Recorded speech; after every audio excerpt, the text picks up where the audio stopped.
किसी को नहीं पता था कि यहाँ क्या होने वाला है और फिर शुरू होता है खौफ और आतंक का वो मंजर। यह दावा किया जा रहा है कि पाकिस्तान बूंद बूंद को तरसेगा। 1.5 घंटा वो जिंदा था तब तक भी आर्मी होती तो फिर वो बच सकता था। कोई नहीं आया वहाँ पे, कोई नहीं आया।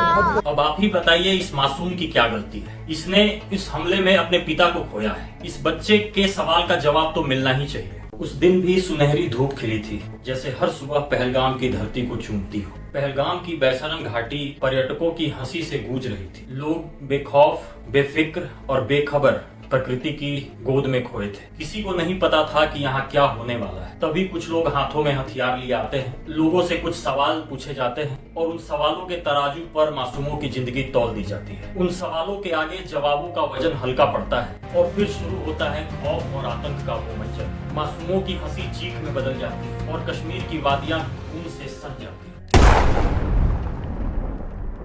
तारीख 22 अप्रैल 2025। 26 लोगों को मौत के घाट उतार दिया जाता है। इस घटना की जिम्मेदारी पाकिस्तान की सरपरस्ती में फल फूल रहे आतंकवादी संगठन लश्कर-ए-तौयबा के प्रॉक्सी संगठन द रेजिस्टेंट फ्रंट लेता है। इस घटना से पूरा देश आहत है, इसलिए अब विपक्ष भी सरकार के पूरा समर्थन में है और सरकार को सपोर्ट कर रहा है। भारत सरकार की तरफ से भी बड़ा एक्शन लिया गया है, जहां पर सरकार ने 1960 की सिंधु जल संधि को निलंबित कर दिया है और अब यह दावा किया जा रहा है कि पाकिस्तान बूंद बूंद को तरसेगा और प्यास के मारे मर जाएगा। काश ये फैसला 14 फरवरी 2019 को पुलवामा में हुए आतंकी हमले के बाद ही ले लिया गया होता, तो अब तक तो इन 6 सालों में पाकिस्तान वैसे ही पानी के बगैर तड़प तड़प के मर गया और फिर ये घटना नहीं हुई। खैर, उस वक्त की जो सिचुएशन थी उसके हिसाब से सरकार ने उनको जवाब दिया था, लेकिन अब इस बार भी कुछ सवाल ऐसे हैं जिनसे बचा नहीं जा सकता। कुछ तस्वीरें ऐसी हैं जिनको नजरअंदाज नहीं किया जा सकता और सबसे बड़ा सवाल, पहलगाम में सुरक्षा को लेकर क्या इंतजाम किए गए। ये बहुत ही अहम सवाल है जो मीडिया को पूछना चाहिए था, लेकिन अब हर एक भारतीय पूछ रहा है। कश्मीर से धारा 370 हटा ली गई, लेकिन आप इस बात से इनकार भी नहीं कर सकते कि जब भी हमारे कानों में आतंक, आतंकवाद और आतंकवादी शब्द सुनाई देता है तो हमारे जहन में सबसे पहले कश्मीर का ही नाम क्यों आता है। खबरों की माने तो सैकड़ों पर्यटक हर दिन पहलगाम के बेसरम घाटी में आते हैं, इसलिए सुरक्षा को लेकर ये सवाल और भी बड़ा बन जाता। उस दिन जो लोग वहाँ मौजूद थे, जो इस घटना के साक्षी बने या जिन्होंने इस घटना को भोगा है, वो ये जानने का पूरा हक रखते हैं कि सुरक्षा को लेकर क्या इंतजाम किए गए। हरियाणा के लेफ्टिनेंट विजय नरवाल की बहन सृष्टि भी यही सवाल पूछ रही है, उन्हें भी अपना जवाब चाहिए। उन्होंने कहा कि 1.5 घंटे तक कोई मदद नहीं पहुंची। अगर समय रहते मदद मिल गई होती तो मेरा भाई आज जिंदा होता। 1.5 घंटा वो जिंदा था तब तक कोई नहीं आया वहाँ पे।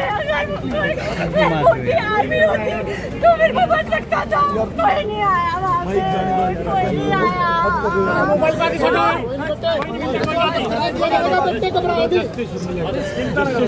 I want them dead.